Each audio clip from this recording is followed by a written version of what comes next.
Olá, pessoal, boa noite. Vamos esperar aqui o pessoal entrar para a gente começar a nossa live de hoje. Enquanto isso, deixa eu logo colocar aqui o nosso título da nossa live.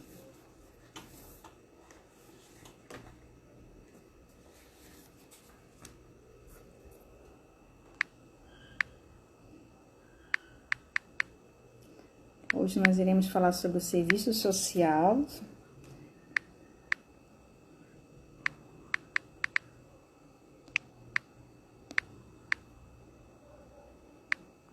Na retomada das atividades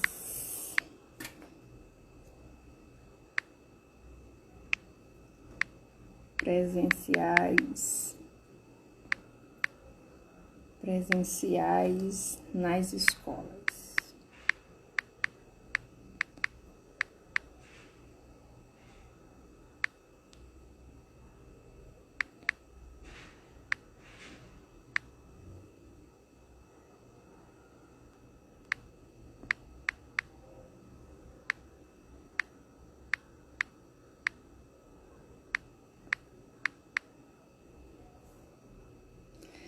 Boa noite, Daniela, Estela, Ângela, sejam bem-vindas à nossa live. Vamos aqui receber os nossos convidados para o dia de hoje. Estou aqui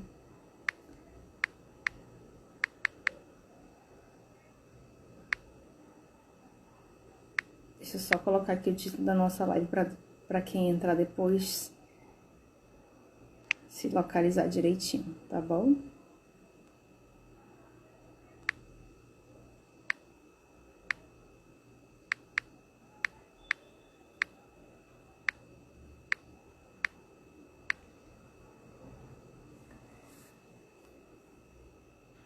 Olá, Amanda. Olá, Alda. Boa noite. Gente, pior que no meu relógio é um horário e no celular é outro. Oi, Beto Chaves, você veio me ver? Que satisfação, que alegria poder estar aqui com o meu mentor. Já denominei, ele é meu mentor, gente.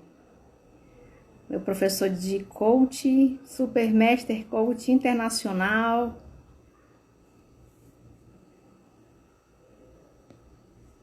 Estamos aqui para iniciar. Eu vou aguardar um pouquinho o pessoal da Secretaria Municipal de Educação, que eles vão estar participando conosco. É importante que eles possam estar aqui para compartilhar desse momento. Gente, eu acho que não fixou o título. Ah, tá aqui. Deixa eu só fixar aqui pra gente para quem for entrando depois, se achar aqui na nossa live. Tá bom? Então, só pra gente ir registrando. Aproveita enquanto o pessoal tá entrando, clica no coraçãozinho, aperta aí no aviãozinho, manda para todos os seus amigos, mande pelo menos para 10 pessoas, para que essa live possa chegar em outras pessoas, para virem aqui compartilhar desse nosso debate de hoje, que será um debate de muita relevância, sobretudo para esse debate que tem se colocado no retorno das aulas presenciais nas escolas. É um debate que está tirando o nosso sono de todos os educadores, seja no nível infantil, no ensino fundamental, médio, superior, em todas as dimensões do ensino nós temos vivenciado essa preocupação de buscar os cuidados. Então essa live, com toda certeza, tem o objetivo de estar despertando as reflexões para esse cenário, tá bom? Então, vamos aqui aguardar o pessoal e compartilha aí, gente. E clica no coraçãozinho que eu quase não tô vendo, gente, coraçãozinho aqui, ó. Pode clicar 30, 40 vezes, que é para gerar relevância dessa live, tá bom? Então, só para ir registrando, logo mais os nossos parceiros que são da Secretaria Municipal de Educação, do município de Manaus, da Prefeitura. Tá? Eu sou a professora Maria Francenilda Gualberto de Oliveira, eu sou assistente social e também sou professora e coordenadora do curso de Serviço Social do Centro Universitário do Norte, Uninorte Ser Educacional, e nós estamos aqui nessa parceria com a Secretaria Municipal no sentido de trazer esse debate, principalmente considerando que nós estamos aí já vivenciando um cenário de retorno às atividades educacionais. Então, por conta disso, nós estamos aí nessa parceria trazendo debates de várias áreas. Nós já trouxemos em parceria também com a Uninorte, CEMED, discussões em relação à questão da saúde mental, e nós estamos aí para contribuir enquanto universidade, para trazer o debate relacionado aos diversos temas que são importantes e relevantes para a comunidade amazonense, sobretudo no que se refere às escolas e às famílias que estão agora mais vinculadas diretamente nas escolas da Prefeitura de Manaus. Então, a gente está aqui para contribuir e, desde já, a gente agradece pela oportunidade de nós estarmos contribuindo nesse momento, porque nós sabemos que é um momento desafiador para todos nós, nós, inclusive, estávamos nos habituando já a permanecer em casa, então agora a gente já está vivendo um novo cenário, que é sair de casa e ir para a escola. Então, ir para o trabalho já voltou já faz um tempinho, mas agora, nesse momento de retorno às aulas, a gente sente aí uma certa insegurança, a gente sente uma certa dificuldade de nós termos aí um retorno de forma muito mais segura por conta do cenário que ainda não mudou 100%. Nós sabemos que ainda estamos aí num pico de contaminação, o coronavírus ainda não sumiu de uma vez, ele ainda está aí batendo a nossa porta, e nós estamos aqui hoje para tratar desse retorno às aulas, que é um desafio para todos aqueles que fazem parte da gestão, seja municipal, seja estadual, seja até inclusive na esfera federal, o desafio que é retornar nesse momento para a sala de aula, porque existe uma série de cuidados. Mas vamos lá, deixa eu só verificar se o pessoal da CEMED já entrou. Eu ainda não estou vendo eles por aqui. Deixa eu só visualizar se eles deram algum sinalzinho aqui no WhatsApp, para eu informar a eles que eu já estou aqui na live, que eles pediram para eu sinalizar. E aí eu estou aqui já nesse momento. E enquanto isso, gente, vai compartilhando pra gente gerar relevância para essa live, porque a gente vai já começar para nós tratarmos de assuntos completamente importantes para nós. Deixa eu só visualizar aqui para poder acessar aqui. Eles não estão aqui, mas a gente vai fazer o seguinte: a gente vai iniciar, porque nós temos um horário da live, nós temos, além disso, o tempo do Instagram, porque ele vai nos derrubar. Então, é importante que a gente cumpra com esse horário para a gente não se atrapalhar, tá certo? Então, deixa eu só iniciar aqui.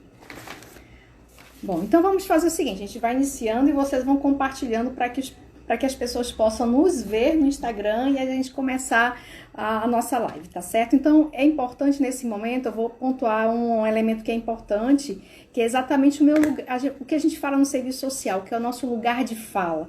O que é esse lugar de fala? Eu já estou há 15 anos atuando na área da educação, sou professora de ensino superior e também na área da graduação e da pós-graduação. Então, já esses 15 anos eu venho diretamente atuando de forma mais específica no ensino superior. No entanto, a gente acaba permeando aí por vários espaços do campo da educação. Uma das coisas que é importante destacar que o fato de eu estar aqui hoje nessa live, trazendo essas contribuições no debate em relação ao retorno das aulas presenciais, é considerando que eu tenho uma participação na discussão do serviço social na área da educação. E às vezes as pessoas não sabem, mas é por isso que eu vou colocar aqui algumas informações. Desde 2000, quando iniciou o debate da inserção do serviço social nas escolas, na educação, é claro que já havia um movimento muito antes, mas nesse momento, mais especificamente em 2000, foi o momento que o serviço social passou a se deleitar mesmo para debater sobre a inserção do serviço social nas escolas, porque até então nós não temos até hoje, inclusive em muitas escolas, o cargo de serviço social na escola. Então, quando nós passamos a debater, em 2000 mais ou menos, foi quando começou realmente a organização, o Conselho Regional, o Conselho Federal passaram a desenvolver todo um cenário de debate, elaboraram algumas resoluções de orientação sobre a inserção do serviço social na educação, sobretudo nas escolas. Eu tive a oportunidade de, naquele momento, estar fazendo parte da gestão do Conselho Regional de Serviço Social, da 15ª região, no Amazonas, e a gente começou a desenvolver um conjunto de debates internos do conjunto Cefes-Cres, como a gente fala, que é o Conselho Federal, articulado a todos os conselhos regionais. Então, de 2000 até aproximadamente 2015, houveram vários debates, foram criados grupos de trabalhos para debater sobre as diretrizes que iriam orientar a atuação do assistente social na área da educação.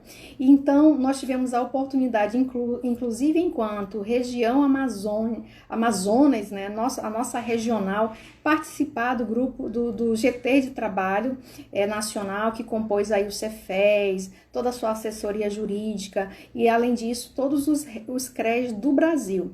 E o Amazonas fez parte desse GT de trabalho. Nós tivemos a participação nesse GT da Rosemary Lourenço, da Nery Doran, eu não sei se vocês vão lembrar de algum desses nomes. Nós tivemos a participação da Lília Gomes, da Marlene Dantas, Dantas Matos, acho que é isso. Então, nós tivemos algumas pessoas que estiveram de forma mais representativa dentro do GT, mas nós tivemos várias mobilizações. Eu não sei se vocês tiveram a oportunidade de participar, mas nós fizemos várias mobilizações, nós fomos para a frente da Assembleia, nós fizemos uma parceria direta com o Luiz Castro para nos ajudar com o projeto de lei que inseria o assistente social nas escolas. Então, nós participamos de um conjunto de debates, um conjunto de reuniões sobre como se daria esse processo. Além disso, nós também participamos de algumas eu esqueci o nome agora, de algumas audiências públicas. Então, nesse momento, deixa eu só dar um recebimento aqui, que eu estou aqui no computador. Eu estou aqui executando aqui na tela também, porque já começa uma aula aqui, eu preciso começar a gravar lá também. Então, nós fizemos várias mobilizações e nós fomos para a frente da Assembleia e, enfim, fizemos um barulho. E aí, por que eu estou trazendo essa fala? Porque eu costumo dizer que o serviço social trabalha e debate sobre a questão da coletividade. E quando fala da coletividade, fala da articulação política, fala da articulação com os movimentos sociais, fala com articulação em relação às organizações da sociedade civil, se refere inclusive ao fortalecimento das políticas públicas. Então, e aí pensando nesse trabalho coletivo, o que acontece? Aí eu vou falar um pouco por mim e por muitas colegas que eu sei que participaram desses movimentos. Muitas de nós fomos para as ruas, muitas de nós fomos para os debates, muitos de nós estávamos lá na luta para a inserção do assistente social na educação. E aí eu costumo dizer que aí nós pensávamos no trabalho coletivo, nós não estávamos pensando em nós não estávamos pensando no eu, mas sim no coletivo, que era a possibilidade de ampliação de atuação do assistente social e, claro, naquele espaço mais específico da educação, porque nós entendíamos que o espaço da escola, a comunidade acadêmica da escola, entendendo que é um espaço de um cenário de contradições, porque a gente observa que é na escola que a gente visualiza uma intensidade da desigualdade social, a gente vê ali um conjunto de situações, como crianças em situação de rua, exploração do trabalho, violência doméstica, alienação parental. É nesse cenário da escola que a gente visualiza um acirramento da pobreza, da miséria, da falta de acesso a recursos, da falta de acesso a bens e serviços sociais, da falta de acesso a políticas públicas.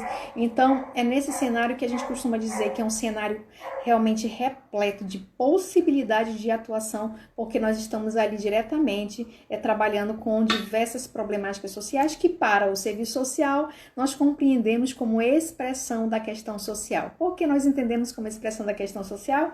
Porque nós sabemos que a sociedade capitalista ela é desigual, que ocasiona a desigualdade social. aí nós temos aí um conjunto de problemáticas que, né, se configuram para nós na nossa área como expressões da questão social, né, que são problemáticas que atacam diretamente as famílias em situação de vulnerabilidade social, sobretudo as famílias de baixa renda. Então, por que eu estou trazendo esses apontamentos? É importante nós entendermos como é que iniciou esse processo de inserção do assistente social na educação. E eu particularmente fico muito feliz de poder dizer assim, eu fiz parte desse debate, eu fiz parte dessa construção. E eu falo isso muito para os meus alunos. Gente, não deixem de participar dos movimentos. Quando nós estamos trabalhando, debatendo, realizando um seminário, nós não estamos fazendo isso à toa, nós estamos fazendo isso pensando no coletivo, nós estamos sempre pensando em algo maior do que nós. Então, naquele momento nós estávamos participando de vários movimentos e nós fazíamos a seguinte pergunta: por que outros assistentes sociais não estão aqui conosco? Porque sempre era um grupo menor, sempre era um grupo pequeno que estava ali para debater, mas nós sempre esperamos que alguém faça por nós, né?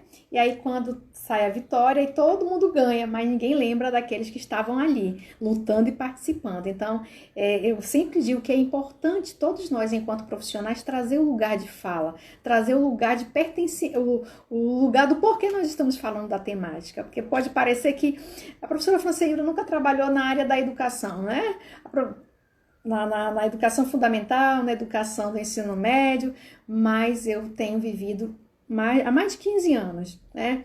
Eu trabalho diretamente com a educação. E eu, até quando eu falo um pouquinho antes, a minha vida profissional, inclusive em outras instituições, antes de entrar de forma direta na educação superior, eu trabalhava com formação da comunidade, então eu trabalhava com cursos de capacitação, eu trabalhava na organização comunitária, eu trabalhava com atividades de fortalecimento comunitário, então sempre acabei trabalhando nessa perspectiva da dimensão pedagógica, né, que é a nossa atuação profissional. Então eu estou trazendo esses elementos porque é importante vocês entenderem que pensar hoje o cenário para o retorno das aulas, ela não vai se dar dentro de uma perspectiva isolada, vai precisar trazer dentro de uma perspectiva de coletividade. Mas eu vou deixar isso porque está relacionada com as minhas considerações e está relacionada com as propostas e as indicações que eu vou estar sinalizando aqui, não como uma receita de bolo, mas como algo para a gente refletir junto, considerando que todos nós estamos aqui enquanto coletivo. Tudo bem?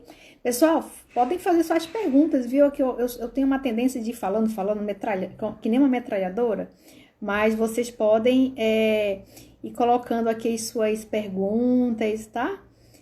Jordânia, sejam bem-vindos. Olha o Fábio, Cristina Dalfan, Priscila. Obrigada, gente, por estarem aqui conosco. Vamos lá. Então, esses são alguns apontamentos de início, é só para destacar que o Conselho Regional e o Conselho Federal, eles fizeram parte da construção do cenário da inserção da educação ou do assistente social no campo da educação, especialmente nas escolas, que ainda, infelizmente, não é a realidade que nós tínhamos desenhado e as expectativas que nós tínhamos criado, que nós pensamos exatamente um assistente social para cada escola. Então imagina aí o número de escolas no Brasil, não diria nem em Manaus, mas no Brasil, incorporar um assistente social pelo menos, mas entendendo que a nossa carga horária ela é de 30 horas, então nós teríamos pelo menos 2 assistentes sociais em cada escola. E isso se daria em que sentido? Num sentido de ampliar o campo de atuação do assistente social. Mas nós, infelizmente, não estamos vivendo ainda essa realidade, nós não desistimos ainda, nós ainda estamos lutando por isso, né? Porque uma vez que a gente luta para a ampliação, né, das vagas, né, de assistentes sociais nas escolas, nós temos a possibilidade de ampliar o trabalho, nós temos a possibilidade de sair do processo de precarização da atuação profissional, porque eu não posso deixar... na nossa atuação profissional, nós aprendemos que nós precisamos fazer a leitura crítica da realidade, nós não podemos desconsiderar as fragilidades existentes, né? Então, nós temos um campo de possibilidades, mas nós não podemos negar que o trabalho não tenha avançado em decorrência da fragilidade, sobretudo no que se refere à falta de infraestrutura nas escolas, nas secretarias que nós estamos inseridos. Então, eu digo nós porque... quando a gente participa de forma mais direta, e eu tive a oportunidade de trabalhar num grupo de trabalho na Secretaria, na SEDUC o ano passado, em parceria com a Secretaria de Estadual de Assistência Social, com um trabalho liderado pelo Luiz Castro e uma equipe, né, de diversos profissionais. Então, naquele momento, nós estávamos ali pensando uma proposta que iria alcançar um novo patamar. E, claro, caminhar, na verdade, né? Caminhar, porque nós sabemos que muito ainda tem a fazer na educação. Porque nós sabemos que, infelizmente, as políticas públicas, elas ainda não são efetivas. Elas ainda não estão concretas do modo como ela está, inclusive, na Constituição Federal, na LDB, na PNE. Então, por conta disso, a gente ainda observa algumas fragilidades, tá? Então, esses apontamentos é para a gente entender do porquê que a gente está trazendo esse debate hoje, por que a gente precisa falar do serviço social na educação. E aí, só para lembrar que o serviço social, ele é um curso, né, de formação que forma o profissional assistente social numa perspectiva genérica. Então, isso está lá no nosso código de ética, que nós temos uma formação genérica. Qual é essa formação genérica? É um profissional que ele não sai especialista para trabalhar na área da educação, não sai para trabalhar especialista na área da saúde, na área do trabalho, da previdência, da criança e adolescente, na área do idoso. Então, a gente acaba sendo formados para atuar enquanto assistentes sociais no âmbito das políticas públicas, né? E aí entra muitas das vezes o nosso desafio. Por quê? Vamos imaginar, eu sou assistente social, acabei de formar, e aí eu conheço um pouco de tudo, mas não conheço de forma aprofundada uma determinada temática. E aí, vamos falar aqui de educação, né? Então, muita gente sai. E agora que, inclusive, para vocês terem uma ideia, agora que algumas faculdades estão lançando, inclusive, a pós-graduação na área do serviço social e educação, porque é uma escassez que nós temos hoje. Por quê? Infelizmente, é uma área muito recente, né? Então, por isso que eu costumo dizer que ainda é uma atuação em construção. E aí é o maior desafio, é aquilo que a gente está construindo, porque a gente não sabe o que de fato vai se dar na caminhada, nós não sabemos exatamente como vai ser a reação dos alunos, dos professores, dos funcionários da escola como um todo, da comunidade. Então, nós estamos aí para construir, e para construir de forma coletiva, tá? Então, eu estava esperando aqui o pessoal da CEMED entrar. Eu confesso que eu já nem sei se entraram. Me sinaliza aí, eu não estou vendo a Amanda. Ó, Cibele, chegou. A Cibele, ela é profissional da educação, gente. Ela trabalha na Secretaria Estadual de Educação, da SEDUC, e sempre está conosco aqui, participando das nossas lives.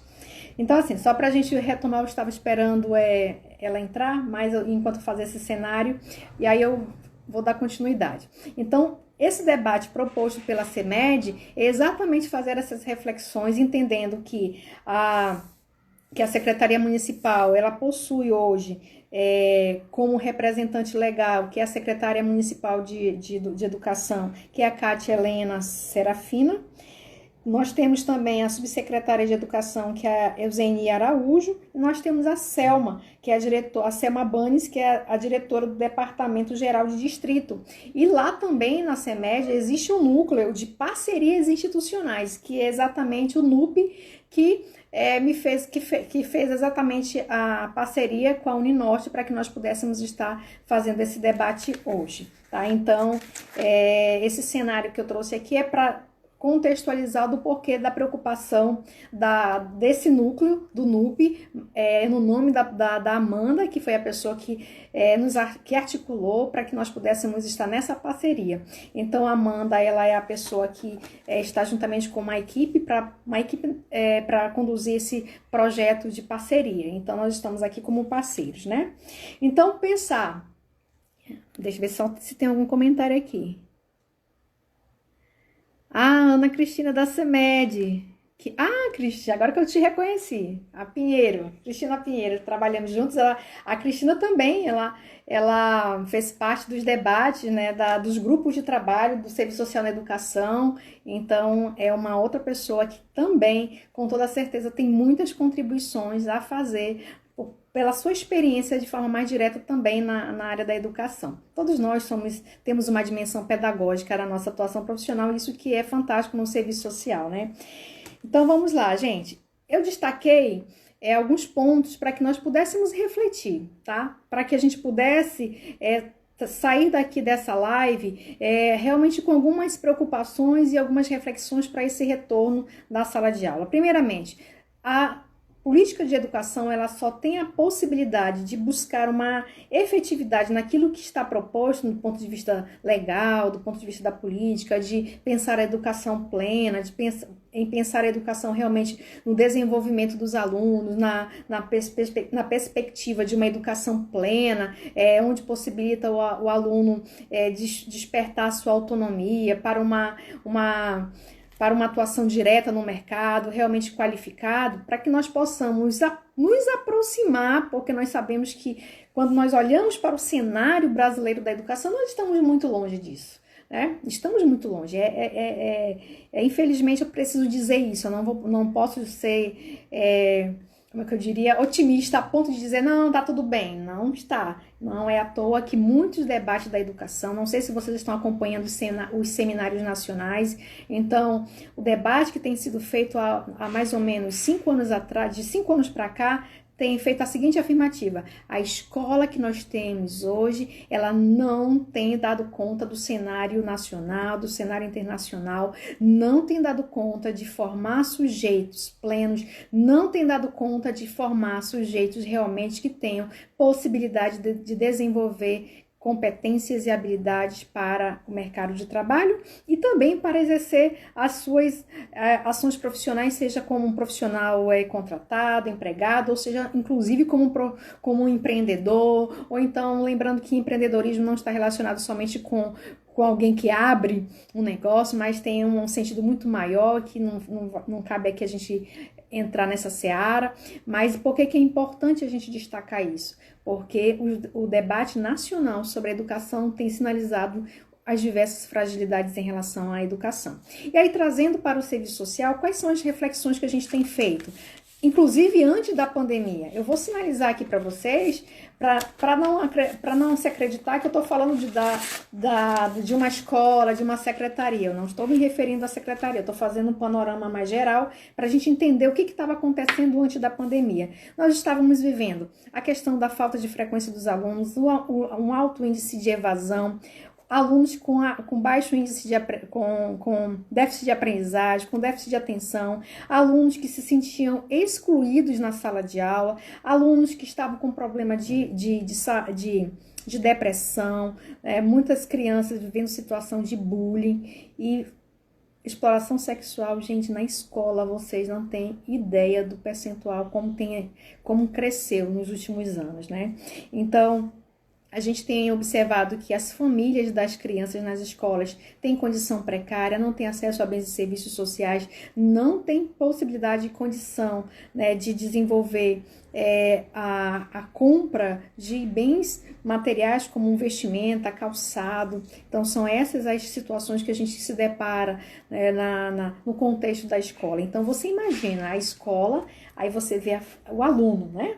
Aí você vê a família toda cheia de situações, problema de droga, exploração sexual, violência sexual, exploração sexual, tráfico de droga. Então você vai visualizar assim um único aluno com uma diversidade de problemas, né? E aí quem é que vai atuar diretamente nessas problemáticas? É claro que não é o assistente social sozinho. O assistente social, ele tem o compromisso, a competência, a habilidade, mas só é possível pensar isso de forma articulada e de forma coletiva. E aí a gente vai falar daqui a pouco mais rápido. Eu tô olhando aqui pro tempo, gente, que já tá voando, né? Fazer live de 1 hora, professor, é um negócio muito complexo pra minha cabeça, mas uma hora eu consigo, Beto Chaves. Eu nem sei se o Beto ainda tá por aí, mas 1 hora eu consigo. Eu tô treinando, viu? Os meus vídeos de 10 minutos já estão chegando em 6, 7 minutos. Mas vamos lá.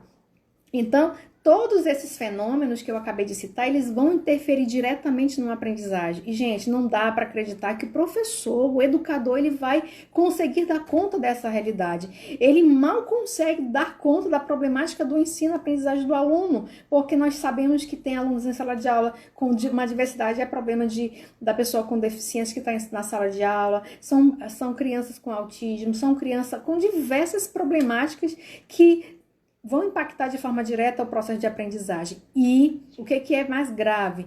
O professor muitas vezes acredita, e aí eu não estou falando isso no cenário da escola, de alguma escola da nossa região. Eu estou falando de forma geral, que é uma visão, infelizmente, no cenário da educação.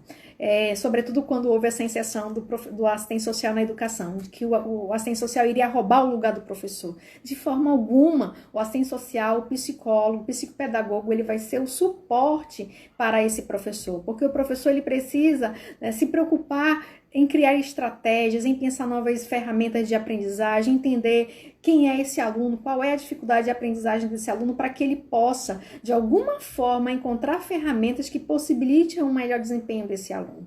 No entanto, com toda essa diversidade de situações, acaba que o professor vai... a gente vê situações que o professor vai na casa do aluno para saber o que está acontecendo. Quando, na verdade, se ele tivesse um suporte, uma base para não se preocupar com essa parte, já seria uma preocupação a menos para ele. Agora, é claro que ele não está fora do processo, porque trabalho na educação, eu diria que eu ousaria arriscar e dizer que nós temos um método dos 3 Is, O intersetorialidade, interdisciplinaridade e interdependência. Por que é a intersetorialidade? Não dá para pensar a atuação da assistência social no âmbito da educação sem pensar um trabalho articulado, porque quando ele observa essas diversas problemáticas, ele precisa articular, porque quando ele atende uma situação de uma família, de um aluno, ele vai visualizar que ele precisa articular com a saúde, precisa articular com a Secretaria de Justiça, às vezes com a Delegacia da Mulher, com a Secretaria da Mulher e vários outros serviços, com o Conselho Tutelar. Então, imagina aí a escola, a situação do aluno e a diversidade de instituições e serviços que são necessários articular para que o trabalho ele possa ser efetivo. Eu digo possa ser efetivo não, pelo menos iniciar, porque nós sabemos que um assistente social, por exemplo, numa escola que tem 400 alunos, que aí você multiplica por número de pessoas, por número de famílias, então acaba que é um trabalho muito denso. Eu costumo dizer que o assistente social na escola, ele se sente muito solitário, porque às vezes ele não tem com quem dialogar. Ele tem com o pedagogo, às vezes ele tem um colega psicólogo que já está naquele lugar, mas infelizmente ele não tem um outro profissional da área para dialogar com ele, Ou então, quando tem um outro colega naquela área, é um horário diferente, que mal dá para se reunir ali para poder fazer o debate. Então, a intersetorialidade ela é fundamental. E nesse cenário atual, não é possível pensar o retorno das aulas sem fazer um trabalho de intersetorial, articulado, de parceria. E aí é um grande problema para nós hoje, porque nós não estamos acostumados a dialogar entre secretarias. Nós já nos apropriamos disso no discurso. E eu vou falar aqui, gente, não se sintam ofendidos, não se sintam, eu estou articulando com a secretaria A, B e C. Se nós formos parar para pensar o sentido pleno do que é intersetorialidade, nós ainda não conseguimos fazer, porque exige parceria, exige trabalho articulado, exige realmente trabalho efetivo e nós ainda não conseguimos. E nós, às vezes, não conseguimos fazer essa intersetorialidade nem entre os setores da secretaria, imagine com outras secretarias, Então, a gente ainda está com essa fragilidade. E uma outra palavra é o trabalho interdisciplinar. Não dá para pensar o trabalho na escola numa perspectiva sem ser nessa perspectiva interdisciplinar. Por quê? Você imagina numa escola com uma diversidade de situações. E aí é um trabalho que é um trabalho intelectual, porque exige que você pense o processo de ensino-aprendizagem, exige que você pense como que se dá esse processo da aprendizagem, qual é o modo como esse aluno aprende, as situações que impactam o aprendizado, e aí a pergunta é, como é que o assistente social vai fazer isso sozinho? Não vai fazer, se ele não estiver dentro de uma equipe. E aí a equipe da escola precisa ter muita clareza disso, precisa entender que o trabalho interdisciplinar é quando cada um contribui com a sua área, onde, por exemplo, eu, enquanto assistente social, consigo fazer a interpretação de uma determinada situação, entender que quem vai resolver uma problemática é um psicólogo, por exemplo, mas que trabalho articulado, trabalho interconectado, ele precisa ser feito para que as problemáticas elas sejam superadas, tá? Então, outra questão importante, a interdependência. Nós sabemos que cada secretaria, cada escola, cada profissão tem, né, a sua dependência, realiza o seu trabalho de forma diferenciada. No entanto, ela deve ter esse caráter de interdependência. Do contrário, não consegue articular nem a interdisciplinaridade nem a intersetorialidade. Por quê? Porque não articula trabalho, porque não articula ação, porque não articula projeto, porque não articula programa. Então, essa é uma das questões centrais que a gente precisa considerar para a gente conseguir trabalhar num enfrentamento, eu diria, como a gente utiliza muito no serviço social, trabalhar com equacionamento. Equacionamento do quê? Da questão da baixa frequência da escola, da inclusão de forma, na busca da inclusão efetiva do aluno na escola, porque, gente, às vezes o aluno está na escola, mas ele não está. Ele não se sente parte daquela escola, ele se sente, às vezes, humilhado. Gente, agora, sabia que eu lembrei de uma coisa lá na minha infância? Eu repeti a primeira série. Sabe por que eu repeti? Porque todas as vezes eu ia a pé para a escola e quando eu chegava na escola, já tinha começado a aula. E aí a professora todas as vezes me colocava lá na frente e fazia bullying comigo. Agora que eu lembrei disso, eu nem estava lembrando. Eu falando agora dessa inclusão na escola... Olha aí, Beto, identificando aqui um travamento mental para minha cabeça, para destravar. Aí ela fazia bullying comigo, agora que eu tô lembrando. Então, o que eu fiz várias vezes? Gente, eu fugia da escola, eu pulava o muro. Gente, vocês imaginam eu fazendo um negócio desse? Eu pulava o muro, aí dava as horas para chegar em casa. Aí às vezes eu não tava nem com paciência para esperar dar o horário, eu ia me embora para casa. Aí a minha mãe... Menina, quem foi que atravessou vocês? Porque nós tínhamos que atravessar uma avenida. E às vezes eu ia sozinha, atravessava a avenida. E aí ela dizia, como que você atravessou essa avenida? Porque eu tinha que esperar todos os dias ela para nos atravessar. E aí eu dizia assim, a professora faltou hoje. A professora hoje não foi dar aula. Mãe, essa professora falta demais. Olha só a cabeça da criatura. Nesse momento eu tinha 7 anos de idade. Então, eu vivi muito bullying, porque a professora ela ficava dizia assim, você atrasou de novo. Na próxima vez eu vou lhe expulsar da sala de aula. Ela dizia dessa forma para mim. E aí, acabou que eu reprovei a primeira série. Então, só para vocês terem uma ideia como a gente vive essas coisas na escola e não tem noção do que isso pode impactar no teu processo de aprendizagem, de lembrar que isso é falar de inclusão em sala de aula. O aluno se fazer presente, o aluno se sentir parte dessa escola, o aluno se sentir realmente acolhido na escola. E é uma das coisas que, infelizmente, as nossas escolas hoje elas não apresentam, a possibilidade desse acolhimento. Isso é fato, não dá para esconder, né? Então, a gente não consegue ainda trabalhar no respeito às diferenças. A gente, às vezes, inclusive enquanto professor, a gente comete a gente tá tão ali assoberbado, tá tão ali carregado de tanta coisa, que o que acontece?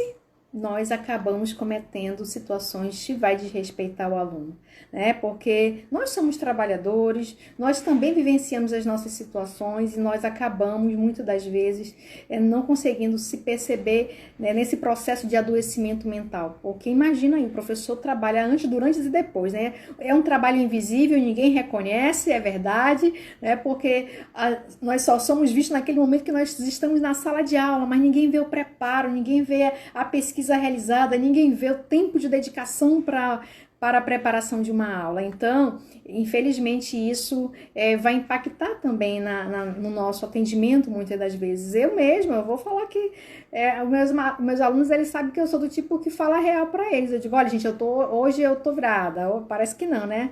As meninas até brincam. A professora Francinilda, quando tá com raiva, bate na gente nem sente. Mas é porque, e eu digo bem assim, hoje eu tô sem paciência. Mas, às vezes, eu fico tentando controlar essa paciência para não extrapolar, porque a gente se irrita assim, nós somos seres humanos. E aí dizer que não, isso aí é uma falsa verdade, e chega a ser até hipocrisia, né, gente? Mas vamos lá. Então, além disso, nós temos que buscar isso. E aí, como é que faz tudo isso? Como é que articula tudo isso nesse cenário de pandemia? Porque todo esse cenário que eu trouxe para vocês, gente, era antes da pandemia. Na pandemia se intensificou a violência, se intensificou a violência doméstica, se intensificou o acesso de adolescentes na droga, do alcoolismo. Então, tudo se complexificou, tudo se ampliou. Todas essas problemáticas acabaram ficando cada vez mais graves. Então, A própria família não está... Gente, nós acreditamos que o nosso ambiente familiar, às vezes, é o ambiente mais aconchegante, mas, infelizmente, para muitas das famílias com as quais nós trabalhamos, o âmbito da família é o espaço de maior conflito.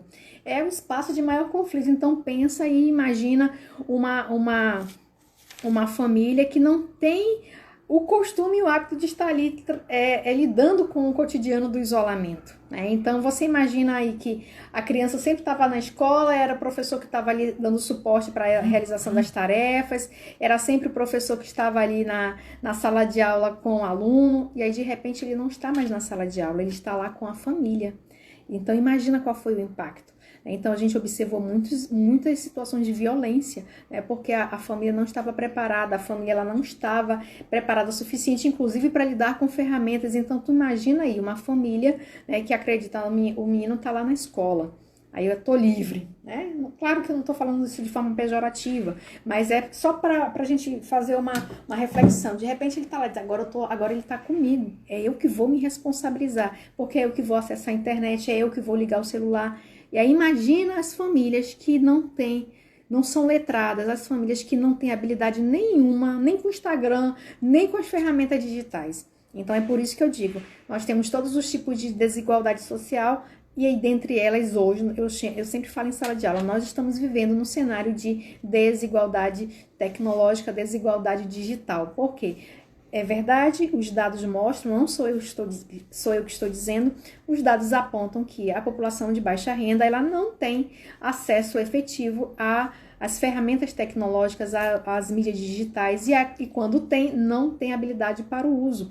Então, a escola precisa trabalhar nessa perspectiva nesse momento, quer dizer, precisa ampliar. Esse cenário da pandemia precisa nos ensinar algo, ensinar que nós precisamos, enquanto gestores de uma escola, enquanto responsáveis de uma escola, nós precisamos, e assistentes sociais comprometidos, que não é tarefa fácil, pensar ações efetivas. Aí vocês podem estar pensando, ai, Fran, a gente já luta há 20 anos. É verdade, a gente já luta há 20, há 30, 40, 50 anos, mas vamos lembrar lá atrás as lutas que já ocorreram para que nós pudéssemos estar aqui hoje falando sobre educação.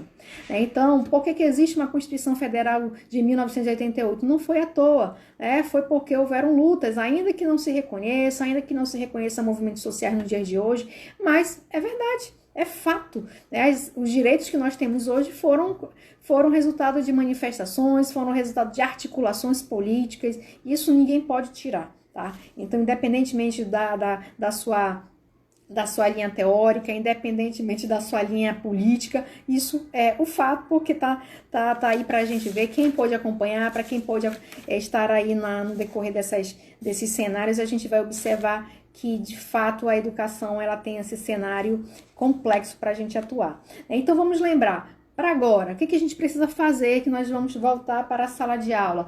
Nós precisamos parar, pensar, refletir, e aí eu vou dizer para vocês, gente, infelizmente a gente está pensando tarde. Eu vou dizer isso sem medo de dizer, porque para quem é meu aluno, para quem me conhece, sabe que eu fico às vezes querendo me conter com o que dizer, mas infelizmente nós estamos pensando muito demorado. Por quê? Nós ficamos tão assoberbados, tão enclausurados nos nossos espaços, sem conseguir pensar o que fazer, sem conseguir pensar, meu Deus, e agora? O que vai fazer? O que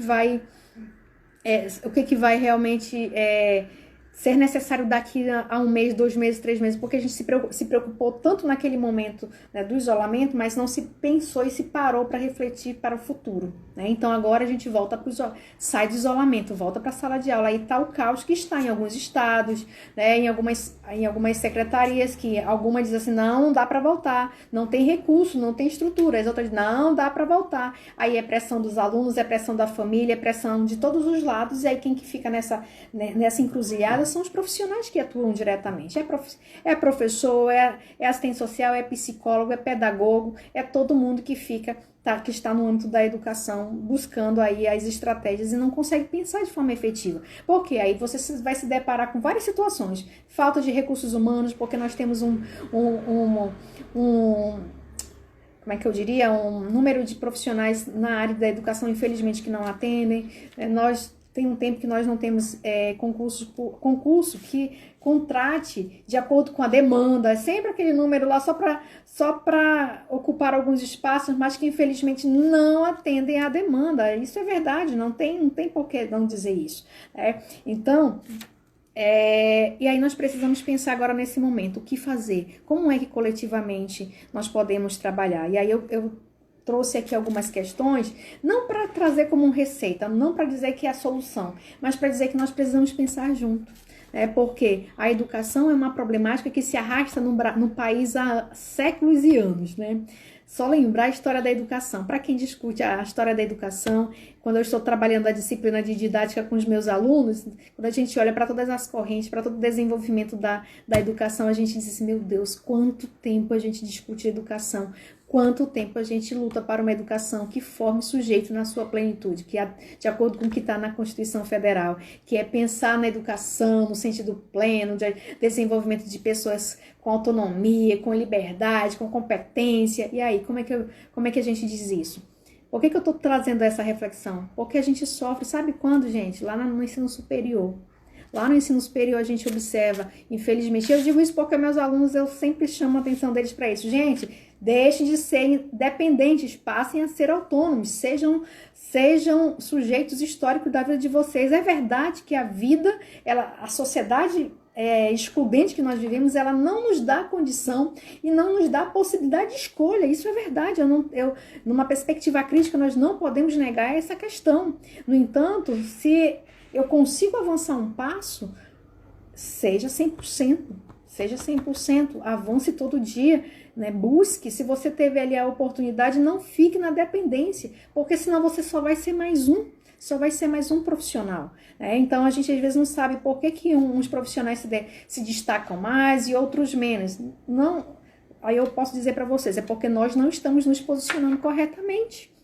Nós não estamos nos posicionando corretamente. E aí, assim, quais seriam as estratégias de dia? Assim, tinha que ser para ontem, né? E aí eu fiquei pensando aqui as reflexões para trazer para vocês, sobretudo quando se fala, e agora? Eu não posso dar receita de bolo para voltar às aulas. Não dá para pensar, porque a gente sabe que tem que ter álcool em tudo quanto é lugar, tem que ter sabão, tem que ter papel para enxugar as mãos, tem que ter máscara de reserva, porque se a criança chega na escola sem máscara, a escola, né, as universidades, elas precisam ter as máscaras de reserva, porque senão a criança não pode, a pessoa que está lá recebendo vai dizer, volta para casa porque você tá sem máscara. Vai acontecer que nem aconteceu comigo, né? Chega lá, mãe, hoje a professora não deu aula. Então, por quê? Porque ela foi excluída daquela aula porque estava sem máscara. Então, são vários cuidados que é verdade.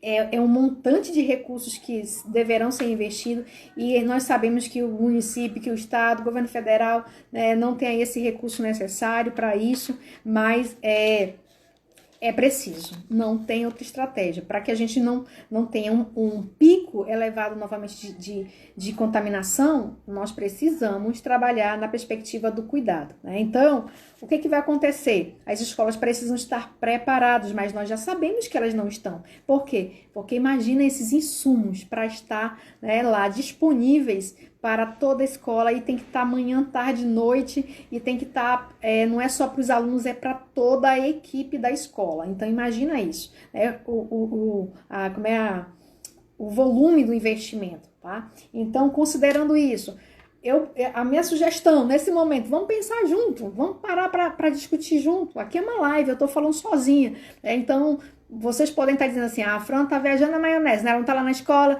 Mas eu quero dizer para vocês que eu tô assistindo na pele o retorno às aulas, né? Porque também sou professora, estou na sala de aula e tô com meus alunos, uns dizendo, professora, não volto para a sala de aula não, eu não quero adoecer. E além disso, eu tenho um problema de saúde daquela forma, não vou voltar. Aí o outro vai dizer, professor, eu tenho idoso em casa, não volto.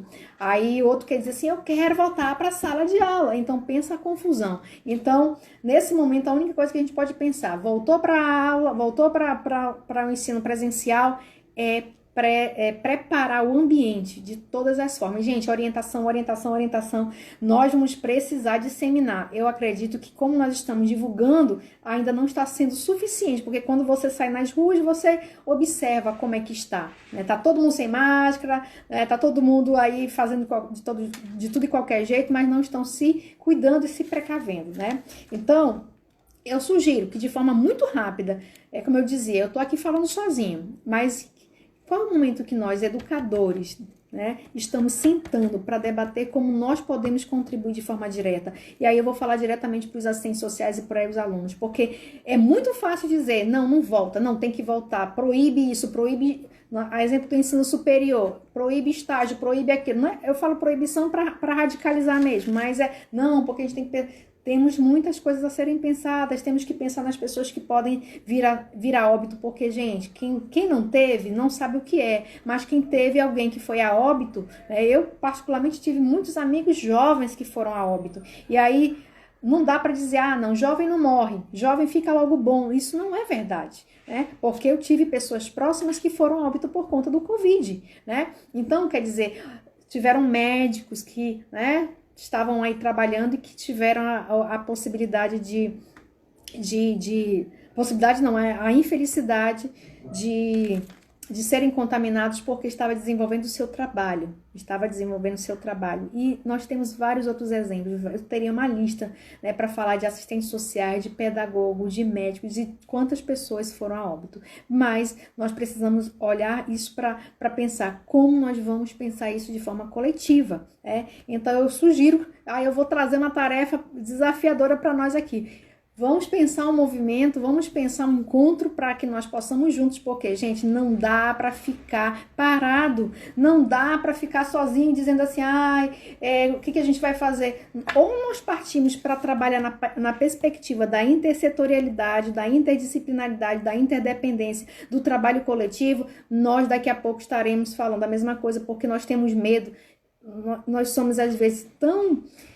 eu não queria usar essa palavra não, deixa eu pensar uma outra, porque aqui veio na minha mente agora é forte. Mas assim, nós estamos tão preocupados com o nosso trabalho, nós não nos preocupamos efetivamente com o outro. Nós não pensamos que ao compartilhar o meu trabalho, que ao compartilhar aquilo que eu sei fazer com o outro para fazer lá no local de trabalho dele, ele pode também ampliar e nós podemos fazer um movimento maior. Nós ainda estamos fechados na nossa caixinha e eu quero dizer para vocês que eu tenho uma certa dificuldade de pensar muito na caixinha. De vez em quando vocês vão dizer assim, a Fran, ela não tá, será que ela ainda tá falando como assistente social? Mas é porque a minha cabeça é meio, né, eu tive uma formação toda na perspectiva da interdisciplinaridade, especialização, mestrado, nunca foi focada, sempre foi trabalhando todas as outras ciências. Então isso acaba me levando a pensar de forma muito mais aberta, né? Então vamos pensar nisso. Vamos articular as parcerias entre as secretarias, vamos pensar juntos, vamos agora parar para... olha, a Ellen tá querendo participar, vou já te dar, ver se dá tempo. Vamos pensar nesse momento as estratégias que podem ser coletivas, que eu posso fazer lá na secretaria que eu estou, que não só aqui em Manaus, mas lá nos municípios, como é que a gente pode fazer isso, né? Buscar realmente pensar o que é essa intersetorialidade, tá em tudo quanto é documento formal, tem essa bendita palavra intersetorialidade. O que é isso? E como nós, profissionais, estamos fazendo e como nós estamos contribuindo com isso, tá? Outra coisa que eu anotei aqui, se nós não buscarmos conhecer a realidade que nós estamos atuando, desenvolvendo a dimensão investigativa do nosso fazer profissional, que é uma característica muito forte da profissão de serviço social, nós não conseguiremos entender, interpretar, analisar e pensar estratégias para enfrentar esse momento do retorno às aulas. Aí você vai dizer, professora, a senhora continua falando no amplo, no complexo. É verdade. Por quê? Porque para falar no micro, para dizer o que eu vou fazer lá na escola A, lá na secretaria A, na secretaria B, eu tenho que dialogar com você. Nós temos que dialogar no coletivo. Não dá, o serviço social aprende que nós não trazemos receita de bolo. Nós fazemos a análise, a interpretação e trabalhamos juntos para pensar as estratégias coletivas, porque fora essa perspectiva, nós não avançamos de forma significativa, né? E aí, eu teria algumas sugestões mais do micro. Nós temos que investir na divulgação, elaborar pequenos vídeos para mandar para as famílias, orientar mesmo assim, de forma muito maciça, nas mídias sociais, nas redes sociais, em todas, nas de massa, nas não de massa, Instagram, Facebook, fazer com que a informação chegue de forma assertiva às famílias. Porque, gente, se vocês pensam que as famílias elas estão preparadas para receber as orientações, elas não estão. E aí eu quero você que está na escola, você professor, você assistente social e até os alunos que estão nos seus bairros, vão dizer se eu estou falando verdade ou mentira, né? Porque de fato precisa ser dessa forma, tá?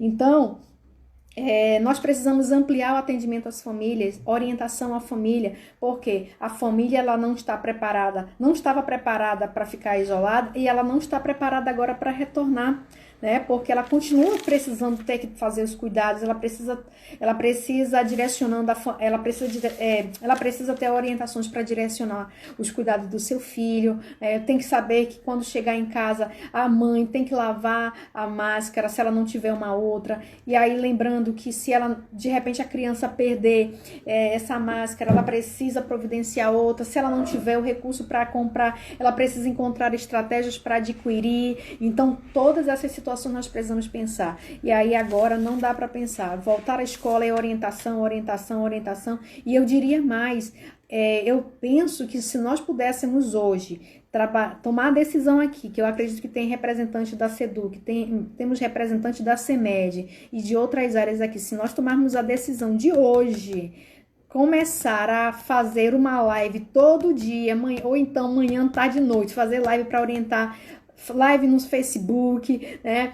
E aí não se importar, inclusive, com as críticas, gente, porque as críticas elas vão ser sempre presentes em tudo aquilo que a gente fala. Eu sempre costumo dizer que nós não temos que ter medo daquilo que vão dizer, daquilo que nós estamos fazendo. Nós temos que ter medo de criticar o fato de nós não estarmos fazendo alguma coisa. Então, eu acredito que nós precisamos pensar um trabalho coletivo. E aí, Amanda, eu não sei nem se eu atendi a expectativa da CEMED e da Amanda, porque a gente não fez um script coletivamente. Ela fez o convite, né, e eu vim trazer as minhas contribuições. Então, eu acredito que eles confiaram muito naquilo que eu ia trazer para debater hoje aqui, porque de fato hoje eu tenho isso para dizer. Eu não tenho uma receita de bolo e nós aprendemos isso no serviço social, que nós temos a possibilidade de construir, só é possível construir de forma coletiva. E eu sempre costumo dizer, quando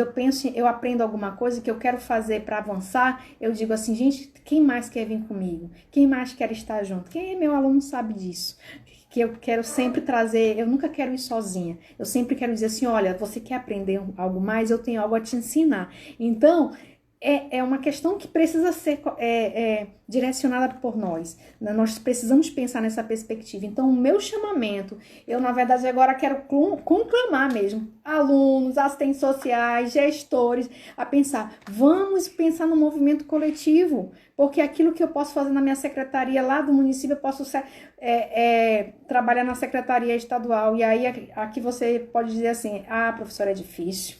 É difícil porque a gente está num cenário que é político, né? E aí é o que destrói a política, né? É o vínculo político. Porque quando a gente, infelizmente, vivencia isso, a secretaria A não pode falar com a B, porque senão... Gente, eu digo isso porque nós, enquanto profissionais, assistentes sociais, nós aprendemos, está lá no nosso código de ética, né, que nós temos que desburocratizar, garantir o acesso, nós temos que garantir a efetividade da política pública, né, nós temos que trabalhar de forma coletiva para buscar o fortalecimento das políticas, nós temos que trabalhar pela qualidade, nós temos que trabalhar de modo que nós não tenhamos essa limitação. E não é fácil não, eu sou profissional, eu sei o que é isso. A gente fica limitado às vezes em situações que a gente não consegue resolver. No entanto, é preciso considerar que o nosso trabalho precisa ser coletivo. Então, são alguns caminhos. Eu penso que se nós com muita urgência, articularmos um encontro pelas ferramentas sociais que nós temos hoje, porque nós temos essa facilidade, nós temos essa possibilidade hoje. Se nós daqui a 15 minutos dissermos assim, gente, vamos criar um grupo no WhatsApp, vamos fazer um seminário agora sobre serviço social na educação do Amazonas, a gente faz isso em 15 minutos se nós quisermos. Né? Então, nós temos que utilizar as ferramentas a nosso favor. E aí eu vou falar diretamente com os assistentes sociais agora. Quando nós tivemos a mudança de um cenário do movimento de reconceituação, de um cenário político para o outro, em alguns momentos nós buscamos o diferencial. Aí eu vou trazer algumas reflexões. Quando nós começamos a observar a inserção, por exemplo, do EAD no nosso cenário brasileiro, nós negamos isso. Nós não buscamos a qualificação disso, nós não buscamos trabalhar disso. Nós acabamos fazendo o quê? Nós buscamos sempre nos afastar e negar tudo isso. E agora a gente está sofrendo o resultado disso. Então, gente, meu só tem 19 segundos. E aí o que eu posso dizer para vocês? Muito obrigada, Amanda, Secretaria Municipal de de Educação, né, que me possibilitou estar aqui com vocês hoje. E eu penso que o debate não se esgota aqui hoje. Então, boa noite a todos e eu espero que